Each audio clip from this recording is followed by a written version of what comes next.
Hello guys, तपाईको सामने फेरि एउटा सानो भिडियो लिएर म आएको छु। यो चाहिँ तपाईले देख्नुपर्छ नि डब्बा, यो चाहिँ डिजल हाल्ने डब्बा हो गाइज है। यसमा चाहिँ डिजल आउँछ गाइज। यसमा 35 लिटर डिजल आउँछ गाइज है। यो चाहिँ त्यहाँ मोटर पनि फिटिङ हुन्छ गाइज। यो चाहिँ लाइनदेखि चल्छ गाइज है।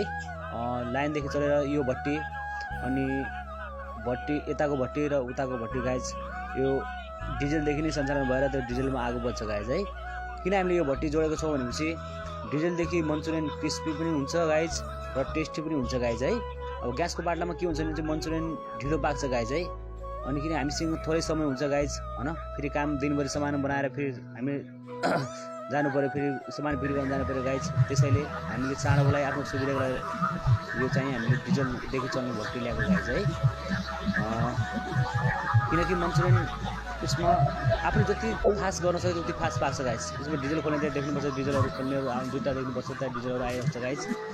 यसबाट हामीले खोल्यो भने चाँडो, जति चाँडो मन्चुरियन पोलाउनु पनि चाँडो पनि, अनि यसमा मन्चुरियन पाउन सक्छौँ गाइज। अनि यो धेरै किनकि धेरै चल्ने ठाउँमा चाहिन्छ गाइज है। यो अब ग्यासको बाटला धेरै टर्नमा जस्तै 5-6 प्लेट मन्चुरियन बनाउनु पऱ्यो, 10 प्लेट मन्चुरियन बनाउनु पऱ्यो भने चाहिँ गाइज हामीले 1 घन्टामा 10 प्लेट मन्चुरियन यसको भट्टीमा सिधाउँछौँ गाइज।